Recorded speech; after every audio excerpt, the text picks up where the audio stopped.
सिद्धेश्वरः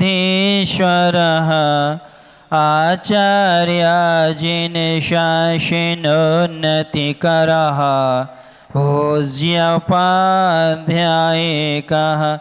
श्रीसिद्धान्तिसुपाटिका मुनिवरा रत्नत्रयाराधिकः पंचैते परमेष्ठिनः प्रतिदिनं कुर्वन्तु ते मङ्गलं श्रीमन्नमृसुरसुरेन्द्रिमुकुट प्रद्योतिरत्नप्रभा भास्वदीपदिनकेन्द्रिवः प्रवचना बोधिन्दवः स्थायिनः ये सर्वे जिनसिद्धसूरिनुगतास्ते पाठकाः साधवः ये स्तोत्या योगिजनैश्च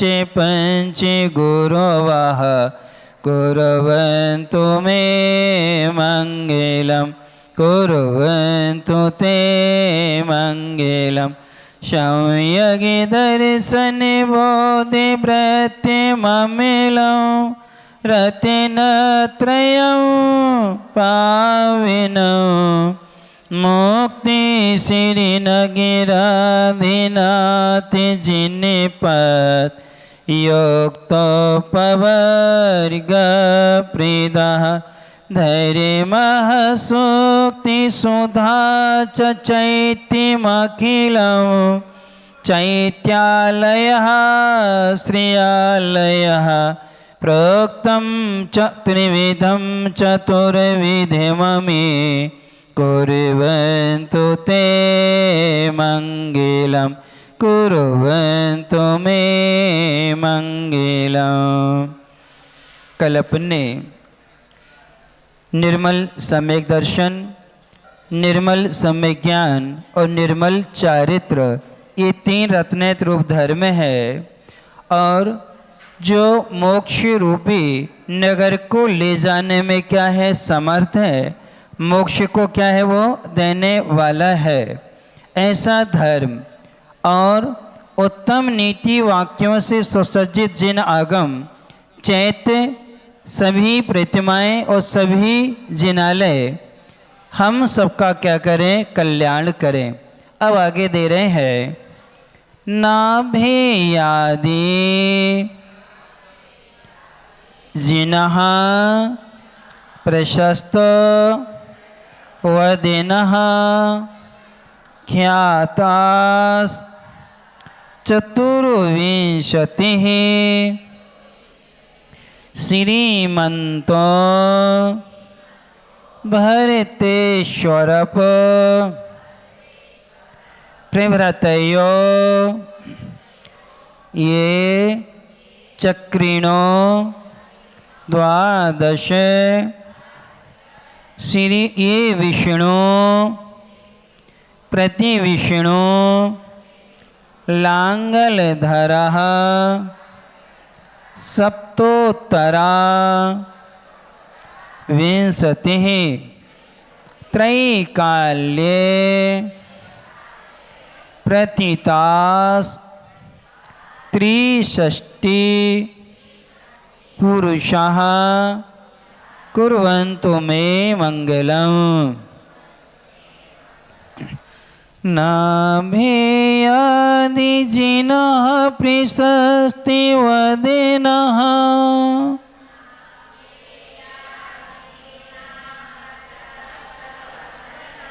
ख्याताश्चतुर्विंशतिः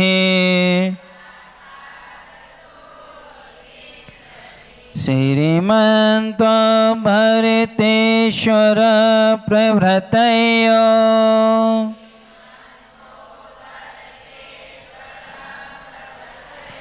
ये चक्रिणो द्वादश ये विष्णु प्रतिविष्णुलाङ्गलेधरः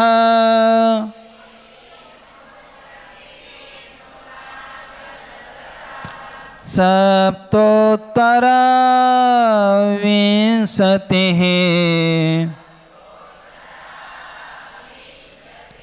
त्रैकाले प्रेतितास्त्रिषष्टिपुरुषः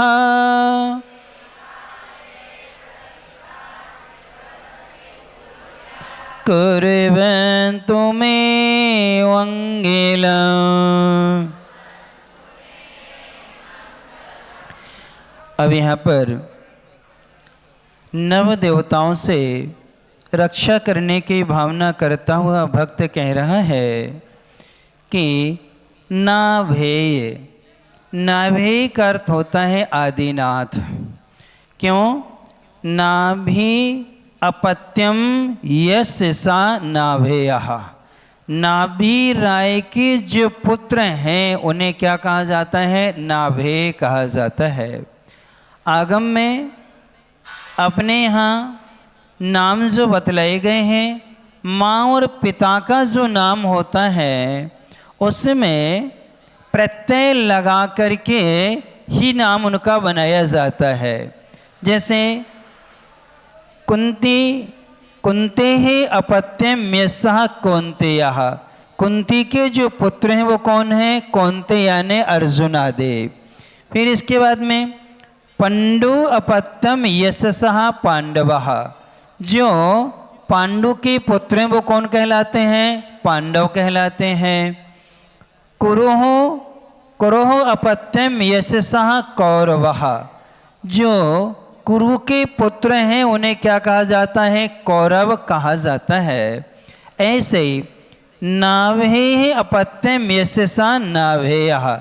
नाभि राय के पुत्र होने से आपको क्या कहा जाता है? नाभेय कहा जाता है। और आजकल के नाम कैसे रखे जाते हैं? जिनका कोई अर्थ नहीं रहता, चिंटू मिंटू पिंटू इंटू ऐसे रख देते हैं अपन, है ना, जिनके कोई अर्थ नहीं होते हैं। तो आपने कहा है प्रत्येक व्यक्ति के व्यक्तित्व पर नाम का प्रभाव पड़ता है। यदि सार्थक नाम रखा जाता है तो वह उसके व्यक्तित्व में समर्थ होता है, और जिनका कोई अर्थ नहीं होता है तो उनका जीवन का भी कोई अर्थ नहीं होता है। इसलिए अपन को सोच समझ के ही नाम रखना चाहिए। ये परंपरा दक्षिण भारत में है। दक्षिण भारत में सहस्र नाम के आधार से ही नाम रखे जाते हैं, भगवान के नाम से। जैसे आचार्य जी के परिवार में सबके नाम कैसे हैं? भगवान के नाम पर हैं, शांतिनाथ, अनंतनाथ आदि। ऐसे क्या है उनके? सभी दक्षिण में जहाँ भी देखो सबके नाम तीर्थंकरों पर, सलाका पुरुषों पर मिलते हैं। और अपने यहाँ पे,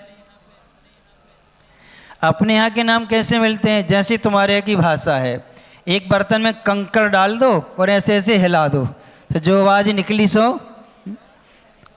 और चीन में क्या कर रहा था, उन्होंने एक थाली ली और थाली को ज़मीन में फेंका, उससे जो आवाज़ निकली सो उसका नाम रख दिया, है ना। चींचा चूंची ऐसे नाम रख देते जो आवाज़ निकली सो। ऐसे नाम रखने से व्यर्थ माना जाता है। क्या माना जाता है? क्योंकि नाम के माध्यम से स्तुति की जाती है। तो यहाँ सार्थक नाम रखें। नाभि यानी आदिनाथ। आदि ये प्रारंभ में हुए हैं।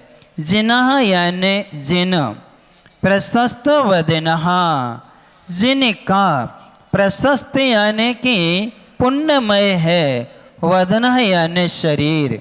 जिनका शरीर अत्यंत निर्मल है, जिनका शरीर कुधातु आदि से क्या है? रहित है, दोष आदि से क्या है? रहित है, उसे कहा जाता प्रशस्त। प्रशस्त के तीन अर्थ होते हैं। प्रशस्त कहो, चाहे शुभ कहो, चाहे निर्दोष कहो, और चाहे निर्मल कहो। यानी जिनका, वदन का अर्थ होता है शरीर। वदन का अर्थ क्या होता है? शरीर। जिनका शरीर शुभ है, जिनका शरीर निर्मल है, जिनका शरीर निर्दोष है, ऐसे ख्यातः कहे गए हैं। चतुर्विंशति यानी 24। चतुर्विंशति यानी कितने? 24। ऐसे आदिनाथ से लेकर के महावीर पर्यंत तक 24 तीर्थंकर निर्मल शरीर वाले, निर्दोष शरीर वाले कहे गए हैं, जिनका शरीर कैसा था? परम औदारिक था। कौन सा था? परम औदारिक था। रत्नत्रय से पवित्र शरीर को भी प्रशस्त कहा जाता है। जैसे इस समय मुनिराज हैं, मुनिराज का शरीर भी प्रशस्त है, क्योंकि रत्नत्रय से क्या है? वो सहित है, इसीलिए उनके शरीर को शुभ शरीर कहा जाता है, पवित्र शरीर कहा जाता है। और अपना शरीर कैसा है? अपवित्र। कैसा है? अपवित्र, क्योंकि रत्नत्रय अपने पास में नहीं है। अब इसके बाद में दे रहे हैं श्रीमंतः। श्रीमंत का अर्थ होता है श्रीमान। श्रीमंत यानी श्रीमान। श्रीमान उन्हें कहा जाता है जिनके पास में अत्यंत वैभव होता है। क्या होता है? वैभव। श्री यानी धन या लक्ष्मी, और मंत यानी वान। जो लक्ष्मी से सहित होते हैं, धन धान्य से सहित होते, वो कौन कहलाते हैं? श्रीमान कहलाते हैं। और आपके स्वामी, आप इनको क्या लिखते हो? श्रीमान। आजकल तो नहीं लिखती, आजकल की महिलाएं तो सीधा नाम लेती हैं, है ना, जैसे इनके मोड़ा मोड़ी हुए। हमारे बुंदेलखंड में कोई भी महिला अपने पति का नाम, और कोई भी पति अपनी पत्नी का भी क्या नहीं लेते हैं? नाम नहीं लेते हैं। एरे ओरे करके बात कर लेंगे, या फिर मुन्ना की मम्मी, या मुन्नी की, या मुन्ना के पापा, यानी कोई ना कोई ऐसा कह करके क्या कर लेंगे? बुला लेते हैं। लेकिन क्या नहीं करते? नाम नहीं लेते। क्यों? अपन से जो बड़े हैं, उम्र में जो बड़े होते हैं, जो हमारी रक्षा करने में समर्थ होते हैं, उनका नाम लिया नहीं जाता है, और लेते हैं तो विनय से लिया जाता है। इसलिए श्रीमंत यानी जो अत्यंत धन धान्य से संपन्न है, जो कभी भी धन कमाने का पुरुषार्थ नहीं करते हैं, फिर भी उनके यहाँ धन की कोई कमी नहीं रहती है। 9 निधि और 14 रत्न होते हैं। किनके यहाँ? चक्रवर्ती के पास में। पुण्य की वजह से मिलते, उसको कभी व्यापार करने की आवश्यकता नहीं पड़ती है। वो कहलाते हैं श्रीमंत या श्रीमान। भरतेश्वर यानी कि भरत, ईश्वर, आदि। प्रभृति यानी आदि। प्रभृति यानी आदि। ये यानी जो चक्रिण यानी चक्रवर्ती। द्वादश यानी 12। द्वादश यानी कितने? 12। चक्रवर्ती कितने होते हैं? 12 होते हैं। कौन कौन से 12 चक्रवर्ती? कितने नाम गिना सकते हैं आप 12 में से? 3-4 गिना दोगे? 3 तो तीर्थंकरों में आते हैं, सो गिना दोगे बस। एक भरत जी सबको जानते हैं, लिख लो। भरत लिखो सबसे पहले। भरत, सगर, दूसरे नंबर के हैं सगर, तीसरे नंबर के हैं मघवा, चौथे नंबर के हैं सनत कुमार, चौथे नंबर के सनत कुमार। फिर इसके बाद में 5वें नंबर पे हैं शांतिनाथ, 6वें नंबर पर कुंथुनाथ, 7वें नंबर पर अरहनाथ।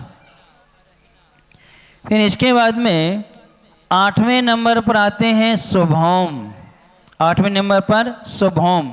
फिर आते हैं 9वें नंबर पर हरिशेण, 9वें नंबर पर हरिशेण। फिर हैं महापद्म, फिर क्या है ये? महापद्म। फिर इसके बाद में आते हैं जयसेन, कौन आते हैं? जयसेन। फिर इसके बाद में अंतिम चक्रवर्ती हैं ब्रह्मदत्त, कौन है? ब्रह्मदत्त। कितने हो गए ये? 12 हो गए। यानी ये 12 हैं भरत, सगर, मघवा, सनत कुमार, शांति, कुंथु, अरह, शुभोम। फिर है हरिसेन, महापद्म। फिर इसके बाद में जयसेन और ब्रह्मदत्त, ये क्या हैं? 12 चक्रवर्ती हैं। इनमें से 8 चक्रवर्ती मोक्ष गए हैं। कितने गए हैं? 2 चक्रवर्ती नरक और 2 चक्रवर्ती स्वर्ग गए हैं, जिनमें से शुभम चक्रवर्ती और ब्रह्मदत्त चक्रवर्ती, कितने? शुभम और ब्रह्मदत्त, ये 2 कहाँ गए हैं? नरक गए हैं। और जयसेन और हरिसेन, जयसेन और हरिसेन, ये 2 चक्रवर्ती स्वर्ग गए हैं। कहाँ गए हैं? ये स्वर्ग में है। बाकी 8 चक्रवर्ती कहाँ गए हैं? मोक्ष गए हैं। अच्छा, इनमें से कौन कौन से चक्रवर्ती कहाँ कहाँ से मोक्ष गए, कौन बताएगा?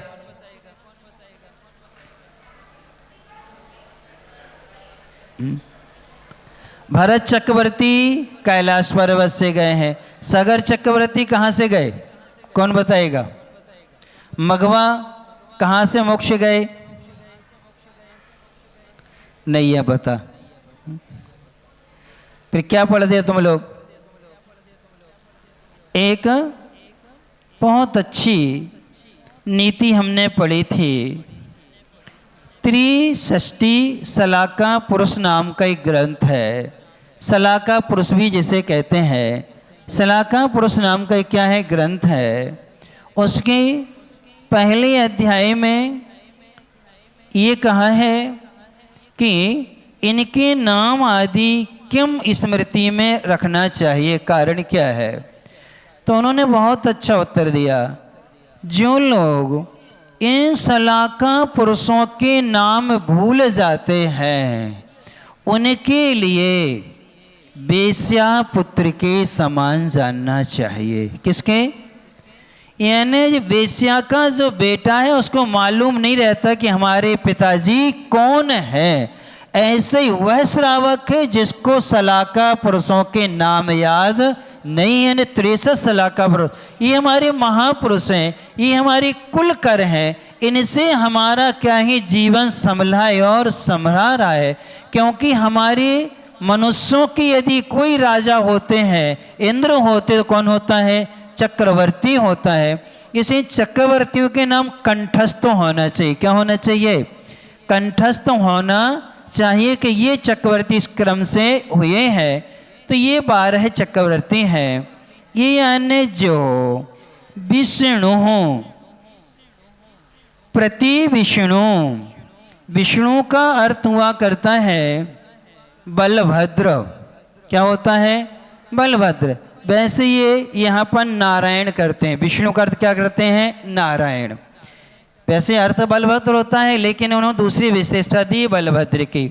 विष्णु यानी नारायण। फिर है प्रति विष्णु यानी प्रति नारायण। प्रति विष्णु यानी प्रति नारायण। लांगल धरा, लांगल का अर्थ होता हल, लांगल यानी हल। हल को धारण करने वाले होते हैं बलभद्र। कौन होते हैं? बलभद्र का चिन्ह क्या है? हल। उनका चिन्ह क्या है? हल। चक्रवर्ती का चिन्ह क्या होता है? चक्र।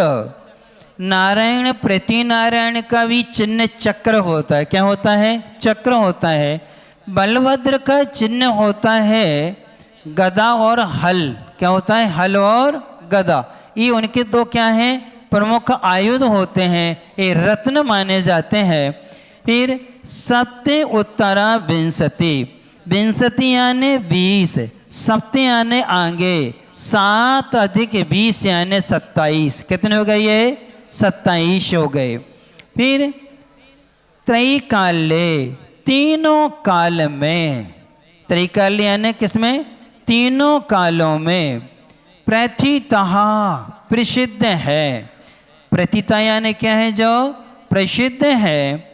त्रिषष्टि पुरुषः, 63 सलाका पुरुष में मेरी मंगलम मंगल कुर्वन्तु करें, मेरा क्या करें?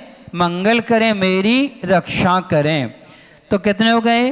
24 तो क्या हो गए? तीर्थंकर। 12 क्या हो गए? चक्रवर्ती। 9 नारायण, 9 प्रति नारायण और 9 बलभद्र। इतने क्या हो गए? ये जोड़ दो सबको। कितने हो गए? ये 63 हो गए। कितने हो गए? 63। ये 63 सलाका पुरुष त्रयी काले, तीनों कालों में, भूतकाल में, वर्तमान काल में और भविष्य काल में, तीनों कालों में जो प्रसिद्ध हैं वो हमारी क्या करें? रक्षा करें। तो इसमें से 24 तीर्थंकरों के काल में ही ये सलाका पुरुष होते हैं। लेकिन जिस समय चक्रवर्ती होते हैं उस समय नारायण, प्रतिनारायण, बलभद्र नहीं होते। किस समय? चक्रवर्ती के काल में। किसके काल में? चक्रवर्ती के काल में क्या नहीं होते हैं? नारायण, प्रतिनारायण, बलभद्र नहीं होते। ये तीन का जोड़ा होता है, तीन का एक साथ रहते हैं। कौन? बलभद्र, नारायण और प्रतिनारायण। जिनमें से बलभद्र नारायण, कौन? बलभद्र और नारायण, ये जो दो होते हैं इनकी विशेषता ये है कि इनकी, बलभद्रों की और नारायणों की, इनकी माँ अलग होती है, पिता एक होते हैं। किनके? बलभद्र और नारायण जो होते हैं इनमें से दोनों सगे भाई होते हैं। कौन? बलभद्र और नारायण। पिता एक, माँ अलग होती है। जैसे राम और लक्ष्मण, राम बलभद्र थे और लक्ष्मण जी क्या थे? नारायण थे। राम की माँ अपराजिता या कौशल्या, लक्ष्मण की माँ कौन थी? सुमित्रा। कौन थी? सुमित्रा थी। तो दोनों क्या हो गए? माँ क्या है? अलग अलग, लेकिन पिता कौन थे? दशरथ। इनका नियोग है। और इसके बाद में जो प्रतिनारायण होते हैं वे विरोधी होते हैं। कौन होते हैं? नारायण के क्या होते हैं? विरोधी होते हैं। इनमें से प्रतिनारायण बड़े होते हैं। कौन? प्रतिनारायण बड़े होते हैं और बलभद्र और नारायण छोटे होते हैं। उम्र में भी छोटे हैं। किसमें? उम्र में भी छोटे हैं और पद में भी छोटे हैं। क्यों? जब तक प्रतिनारायण का चक्र आता है तभी ये नारायण बनते हैं। कौन? यानी प्रतिनारायण के मरण के पहले इनको नारायण के नाम से कोई जानता नहीं है। इनकी पहचान कैसे होती है? इनकी पहचान के दो कारण दिए हैं। सबसे पहले इनको, नारायणों को कोटि शिला उठाना पड़ती। क्या उठाना पड़ती है? कोटि शिला। यानी शिला होती है बहुत बड़ी, वो वज्र की होती है। किसकी होती है? वज्र की होती है। उस शिला को उठाना पड़ता है।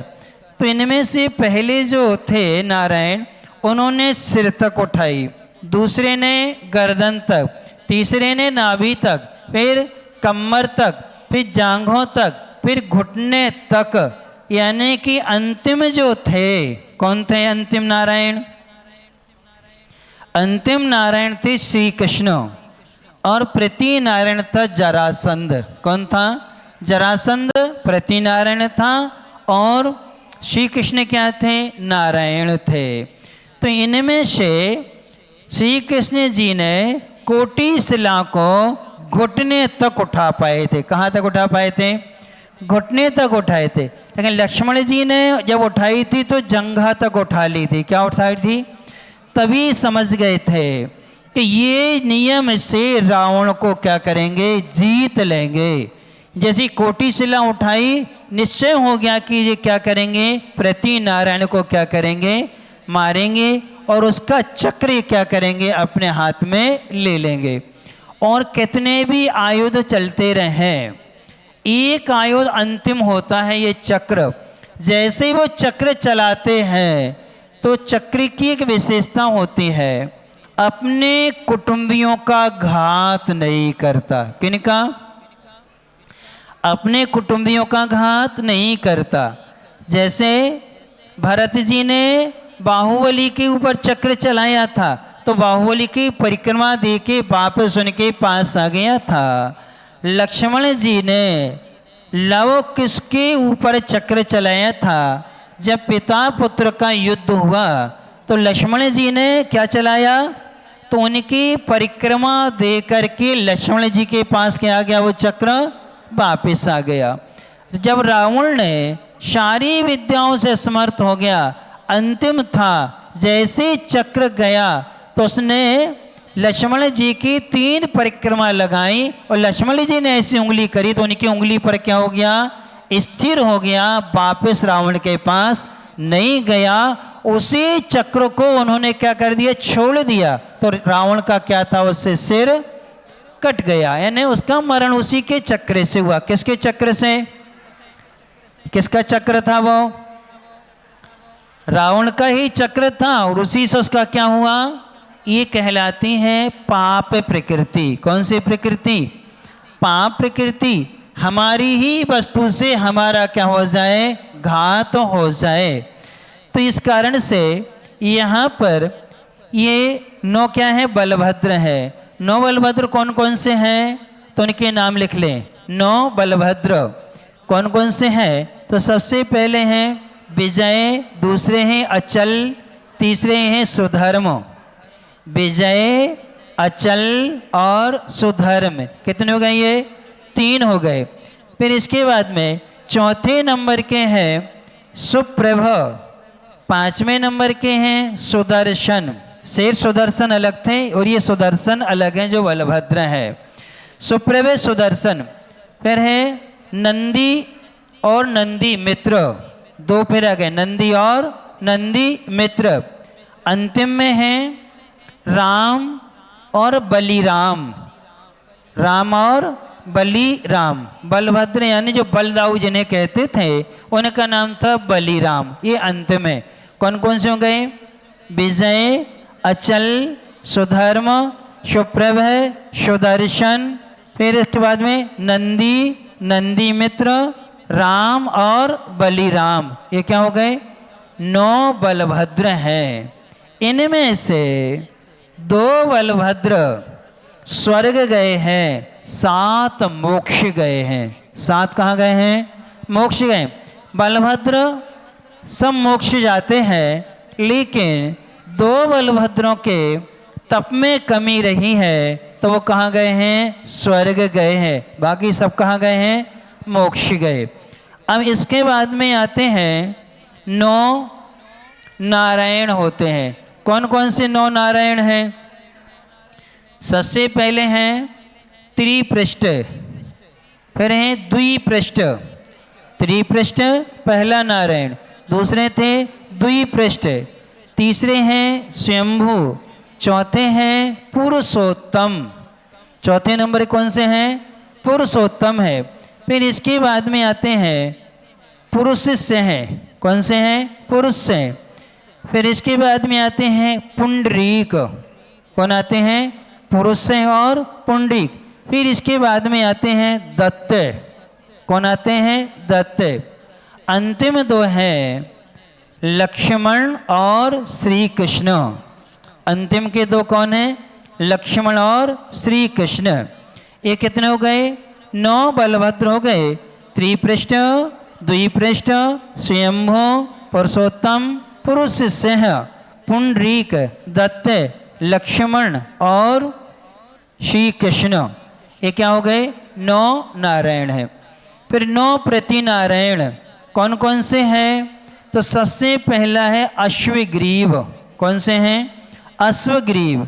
फिर हैं तारक, दूसरे कौन हैं, तारक।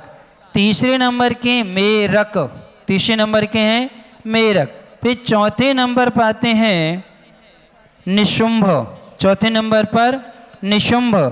5वें नंबर पे आते हैं मधु कैटव, मधु कैटव। फिर इसके बाद में मधु कैटव के बाद में आते हैं प्रहलाद। कौन है प्रतिनारायण में, प्रहलाद। प्रहलाद के बाद में आते हैं बलि, एक बलि नाम के प्रतिनारायण हुए हैं। फिर इसके बाद में आते हैं रावण और जरासंध, ये 2। इस प्रकार से 9 क्या हैं, प्रतिनारायण हो गए। ये कितने हो गए, 27। इनके नाम अपन को कंठस्थ करना चाहिए और दिन में एक बार अपन को स्मृति में अवश्य लाना चाहिए। इनमें से जो नारायण और प्रति नारायण हैं, ये नियम से नरक जाते। कहाँ जाते हैं? नरक जाएंगे। और जब ये नरक जाते हैं लेकिन नियम से मोक्ष जाएंगे तीसरे भाव में। कहाँ जाएंगे? अभी तो बोले थे। अब बातें कर लो, चाहे यहाँ वहाँ देख लो। अब हम फिर से याद करना पड़ेंगे, है ना? हाँ, लिखो, फिर से याद कर लेते। अश्वग्रीव,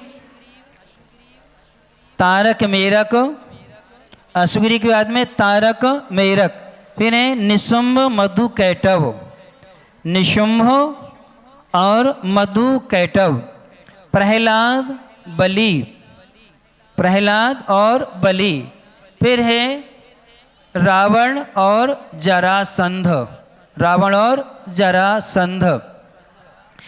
इनमें से बहुत से, इनमें से एक नारायण तो मोक्ष जा ही चुके। कौन? पहला नारायण त्रिपृष्ठ जो था वो महावीर का जीव था। कौन का जीव था? महावीर का जीव था। नारायण बना था वो, त्रिपृष्ठ नाम का नारायण बना। और नारायण नियम से कहाँ जाते हैं? नरक। इनमें से दो नारायण ऐसे हैं जिन्हें तीर्थंकर प्रकृति का बंद कर लिया है। तीर्थंकर प्रकृति का क्या बंद किया? श्री कृष्ण जी ने और लक्ष्मण जी ने, जो भविष्य काल के क्या बनेंगे? तीर्थंकर बनेंगे। शेष नारायण भी मुनि बन करके मोक्ष जाएंगे। प्रति नारायण भी अंगली 24 जब आएंगे तब ये भी कहाँ चले जाएंगे? नरक से आकर के मुनि बन के कहाँ जाएंगे? मोक्ष जाते हैं। तो इस प्रकार से ये सलाह का पुरुष हम सबकी क्या करें? रक्षा करें।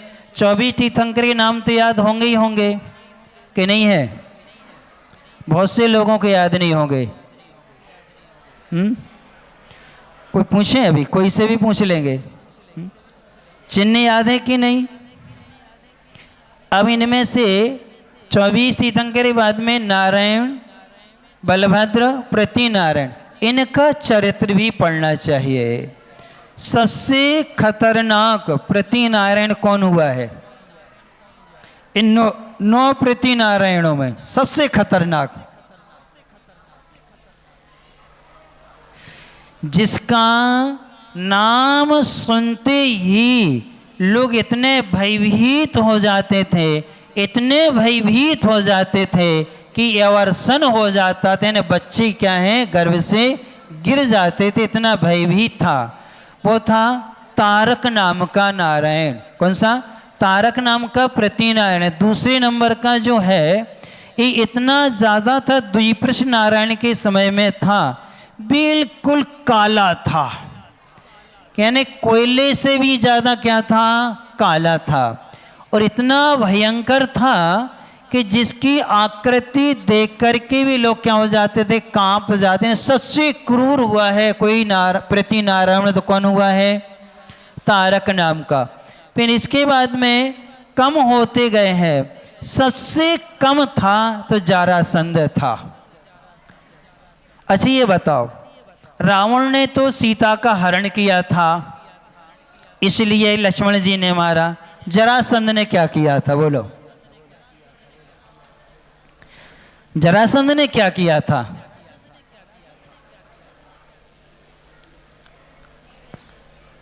श्री कृष्ण ने उसको मारा।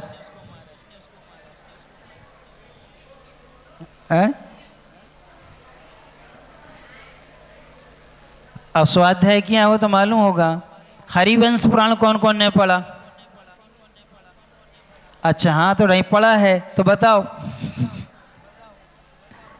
अरे हरिवंश पुराण पढ़ा है तो बताओ, आखिर जरासंध को श्री कृष्ण जी ने क्यों मारा? क्या क्या था? यहाँ तो सीता का हरण हुआ था इसलिए।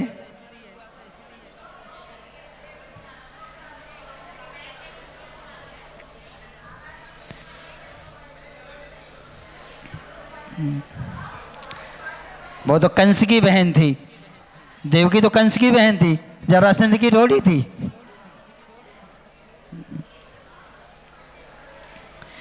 आपको हिंट दे देते हैं। जरासंध की बेटी का विवाह दुर्योधन से हुआ था। किससे हुआ था? दुर्योधन से हुआ था। अब इसके बाद में देखो, प्रतीक नारायण प्रति नारायण की घटनाएं अलग अलग हैं। यहाँ पर जैसे रावण ने सीता का हरण किया था, ऐसा अश्वग्रीव ने, तारक ने, मेरक ने, निशुंभ ने, मधु कैटभ ने, प्रहलाद, बलि और रावण के अलावा जरासंध ने भी किसी भी स्त्री का हरण नहीं किया था। किसने? जरासंध ने किसी की स्त्री का हरण नहीं किया था। इसका मूल कारण ये है, कौरवों का साथ दिया था। किसने? जरासंध ने किसका साथ दिया था? कौरवों का साथ दिया था। और श्री कृष्ण ने किसका साथ दिया था?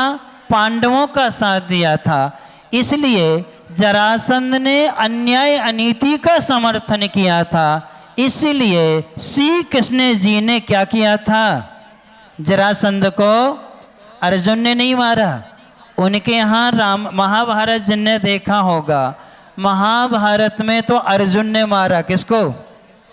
जरासंध को। पहले तो उसके 5 चोटी कर दे के भगा देते हैं, फिर दूसरी बार में उसको घेर लेते हैं और वहाँ बताते हैं कि राम ने प्रतिज्ञा की थी अर्जुन ने, यदि आज हमने जरासंध को मारा नहीं तो हम क्या कर लेंगे? समाधि ले लेंगे। क्या कर लेंगे?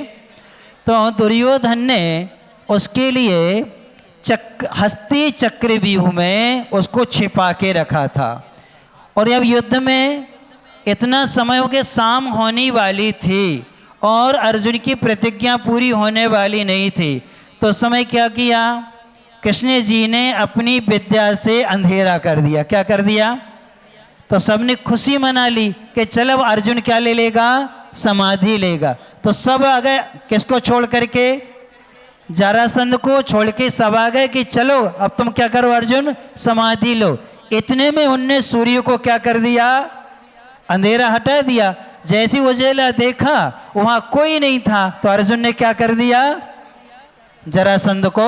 ये उनके यहाँ बताया है, अपने यहाँ ऐसा नहीं है। अपने यहाँ तो अलग ढंग से कथन किया हरिवंश पुराण में। इनका युद्ध में साथ देते हैं, तब श्री कृष्ण चक्र के माध्यम से क्या करते हैं? वध करते हैं। जरासंध अपना चक्र श्री कृष्ण पर चलाता है, तो श्री कृष्ण की 3 परिक्रमा देता है, उनकी उंगली पर क्या है? ठहर जाता है। फिर उसी चक्र से क्या करते हैं? वो जरासंध का वध करते हैं। अब ऐसा नहीं कर लेना, नहीं सबकी एक सी कहानी बना लो आप लोग, उससे पाप लगता है। जो महापुरुष जैसे हैं वैसा ही जानना चाहिए। जैसे कुंभकर्ण 6 माह सोता था, 6 माह खाता था। कई लोग ऐसा कहते हैं, आप लोगों की ऐसी धारणा है। ऐसा कहना अपने लिए नीच गोत्र का बंद कराता है। क्यों? कुंभकर्ण मोक्ष गया है। कहाँ गया है? मोक्ष गया है। और 6 माह नहीं खाने का मतलब है कि वो रात्रि के 4 प्रकार के आहार जल का त्यागी था। जिसका रात में 4 प्रकार के आहार जल का त्याग होता है, उसको 6 माह के उपवास का फल मिलता है। कितने माह का? 6 माह का। तो कुंभकर्ण का क्या था? रात्रि के 4 प्रकार के आहार जल का क्या था? त्याग था। इसलिए कहाँ गए वो? और आप लोग क्या कहते हो? कुंभकर्ण राक्षस था, वो 6 महीने सोता था, 6 महीने खाता था। क्यों? टीवी में तुमने यही देखा है। किस में देखा है? ऐसा करना ये अवर्णवाद कहलाता है। दर्शन मोहिनी कर्म का बंध होता। किसका? दर्शन मोहिनी मिथ्यात्व का क्या होता है? बंद हुआ करता है। इसलिए सलाहका पुरुषों के स्वरूप को अच्छी तरह से जानना चाहिए, समझना चाहिए। यदि आप लोगों को संक्षिप्त में पढ़ना है तो सलाहका पुरुष नाम का एक ग्रंथ है, जिसमें 24 तीर्थंकरों का संक्षिप्त परिचय, 12 चक्रवर्तियों का, 9 नारायण, 9 प्रतिनारायण, 9 बलभद्रों का क्या दिया है, अच्छा जीवन चरित्र दिया है, वो पढ़ना अवश्य चाहिए। हमने तो ये पढ़े थे 94 में। कब? 94 में। उसी समय महाराज ने याद करा दिए थे। किस समय? 94 में क्या करा दिए थे? याद करा दिए थे। तब से अभी तक याद बने। क्यों? इसलिए हम हर दिन एक बार इनको क्या करते हैं, दोहराते हैं। सुबह की सामायिक में या दोपहर की सामायिक में या शाम की सामायिक में एक बार सबके नाम क्या करते हैं, स्मृति में लाते हैं। हाथ जोड़कर किनके प्रति क्या करते हैं, बहुमान को प्रकट कर लेते हैं। इसलिए स्मृति में क्या है, बने रहते हैं। अपन चलते हैं कहानी की ओर। उज्जैनी नगरी में ये परीक्षा चल रही थी और वहाँ पर सुरसुंदरी उपदेश दे रही थी कि मैंने गुरुकुल में जाके क्या सीखा है। कहाँ जाकर के? गुरुकुल में क्या सीखा है। प्रत्येक माँ और पिता की एक अच्छी आदत होना चाहिए। कौन सी अच्छी आदत होना चाहिए? अपनी संतान की परीक्षा करनी चाहिए। आकस्मिक उनको, यदि बाहर आपके बेटा बेटी पढ़ने गए हैं, आप उनको सूचना मत दो और बगैर सूचना के उस शहर में पहुंचो और पहुंच करके चुपचाप आगे पीछे देखते रहो छिप करके हमारे बेटा क्या करो, बेटी क्या कर रहे हैं। तब आपको मालूम चलेगा कि ये कितने विश्वसनीय हैं। आपको मालूम है तलवाड़ा वालों को कि आपकी बेटियां मंदिर के नाम से आती हैं। ये कितनी मंदिर में बैठती हैं, अभी कितनी लोग क्लास में बैठती हैं और कितनी गप्पें करती वहाँ बैठती हैं। आपने कभी निरीक्षण किया है क्या? आपको कई बालिकाएं वहाँ बैठी मोबाइल चलाती मिल जाएंगी, कई बालिकाएं ऊपर मिल जाएंगी फोटो सेशन कर, यहाँ प्रवचन चलते हैं और उनके क्या चलते हैं, कई हाल में बैठी मिल जाएंगी। यानी ये आदतें हमने स्वयं देखा है। महाराज जी के प्रवचन चलते हैं सुबह के और आपके बेटा बेटी ऊपर बैठे रहते हैं और क्या करते हैं, फोटो। एक संडे को तो हमने देखा जीना पर बैठे गले में हाथ डाले चाय पी रही। हमने पूछा सगा भाई है क्या? नहीं भाई थोड़ी है। फिर भाई नहीं है तो क्या है? यानी अब जीना पर बैठे गले में हाथ डाले और क्या कर रहे हैं, चाय पी रहे हैं। हम पहुंच गए आकस्मिक। तो हमने कहा ये क्या स्थिति है, इसीलिए तुम लोग आते हो क्या? यानी आपके बच्चों के विषय में कब क्या हमने कई लोगों को देखा है। हम कहाँ जा रहे हैं, महाराज के पास जा रहे हैं, लेकिन यहाँ मिलेंगे नहीं आपको, आप आके तत्काल देख लेना, वो कहीं और मिलेंगे। आपकी बेटियाँ कहाँ जा रहे, महाराज जी क्लास में जा रहे, वो कहीं और मिलेंगी आपको, किसी सहेली के यहाँ मिलेंगी, महाराज के पास में नहीं मिलती हैं। तो ऐसा माता पिता ने पूरी निगरानी करके परीक्षा करी कि हमारी बेटी क्या करती है। तब बेटी से कहा कि तुमने क्या सीखा है, हमें तो सुनाओ। तो वो सुना रही थी कि यशोधर नाम के, यशोभद्र नाम के जो सेठ थे, उनका बेटा जो था शिव कुमार के लिए अंतिम समय में नमोकार मंत्र सिखा दिया और नमोकार मंत्र को सुनते सुनते सेठ जी का मरण हुआ और स्वर्ग में क्या बने, वो देव बने।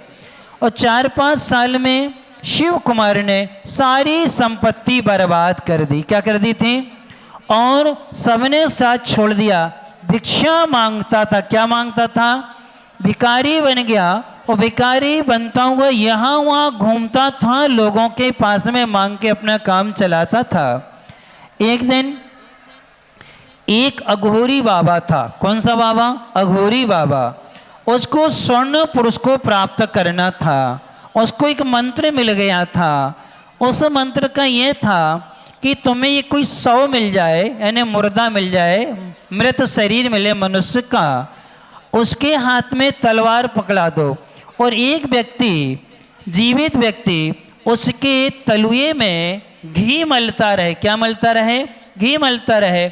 और इस मंत्र को तुम 2.25 घंटे तक पढ़ोगे तो वो मुर्दा उठेगा और वो तलवार जिस पर रख देगा वो पूरा स्वर्ण का हो जाएगा। किसका हो जाएगा? अब उसकी सिद्धि के लिए वो घूम रहा था, उसके लिए शिव कुमार मिल गया। तो उनने बाबा जी ने कहा, बेटा बेटा तुम बहुत परेशान लग रहे हो। उसने कही, हाँ आज तो भूख की बहुत ज़्यादा, नहीं खाने की व्यवस्था नहीं, हम तुम्हें खिलाते हैं। अच्छे से खिलाया। मेरे एक काम करोगे, एक रात मुझे साथ दे दो, हम तुम्हें माला माल कर देंगे, स्वर्ण से तुम्हारा घर क्या करेंगे, भर देंगे। वो उनकी बातों में आ गया। कौन? शिव कुमार और बाबा जी की बातों में आ गया। जैसे आपके बालक बालिकाएं यहाँ के बाबाओं के, जोशियों के चक्कर में आ जाते हैं। किसके? इनके चक्कर में आ जाते हैं और अपने हाथ दिखाएंगे, कहीं कुंडली दिखाएंगे, कहीं कुछ करेंगे। वो जैसा बताते वैसा क्या है आप लोग करने लगते हैं। जब ऐसा हुआ तो वो शिव कुमार को ले गया एकांत शमशान घाट में। जैसे ही चंद्रमा आती, चांदनी प्रारंभ होती है, वो कहता है उस शव को लिटा देता है, उसके हाथ में तलवार पकड़ा देता है और कहता है, शिव कुमार तुम बैठ जाओ, इसके पैरों में घी मलते रहना और तब तक मलते रहना जब तक हम ओम ना बोलें। क्या ना बोलें? ओम ना बोलें। तुम कहीं नहीं देखना, आंख बंद करके क्या करते रहना, ये घी क्या करते रहना, लगाते रहना। वो मंत्र पढ़ने लगा। अब शिव कुमार ने थोड़ी देर बाद सोचा कि इसके हाथ में तलवार है, मैं घी मल रहा हूँ, ऐसा ना हो जे मुझे मार दे। कौन? मुझे क्या कर दे? ये मार दे। अब मैं संकट में फंस गया हूँ, यहाँ से हम भाग भी नहीं सकते हैं। तो उसको अपने पिताजी की बात याद गई। कौन सी बात याद आई? कि जब तुम संकट में फंस जाओ, बहुत परेशान हो, कोई सहारा ना हो, तो नमोकार मंत्र को क्या करना? जपना। तो उसने स्मृति में नमोकार मंत्र उसको याद आ गया। उसने प्रारंभ किया, घी वगैरह मलना छोड़ दिया और पौन घंटे बाद बैठ गया हाथ में हाथ रख करके, और वो क्या पढ़ने लगा? नमोकार मंत्र पढ़ने लगा। उसकी जाप करने लगा। जाप करने के प्रभाव से मंत्र के जो अधिष्ठाता देव थे, क्योंकि 84 लाख मंत्रों का राजा है, 7 करोड़ देव जिसकी रक्षा करते, एक एक पद की, किसकी? एक एक पद की 7-7 करोड़ देव क्या करते हैं? रक्षा करते हैं। ऐसे 35 अक्षर हैं, तो 35 करोड़ देवता क्या करते हैं? उसकी रक्षा करते। किसकी? जब उसने पढ़ा, उन देवों ने उसका सुरक्षा कवच क्या कर दिया? बना दिया। अब मंत्र सिद्ध हो गया। वो मुर्दा तलवार था, बार बार उठे और गिर जाए, उठे और गिर जाए। अब वो तलवार का प्रहार किस पे नहीं हो पा रहा था? इस बालक पे नहीं हो रहा था। अघोरी बाबा ने देखा ये बात क्या है, क्यों?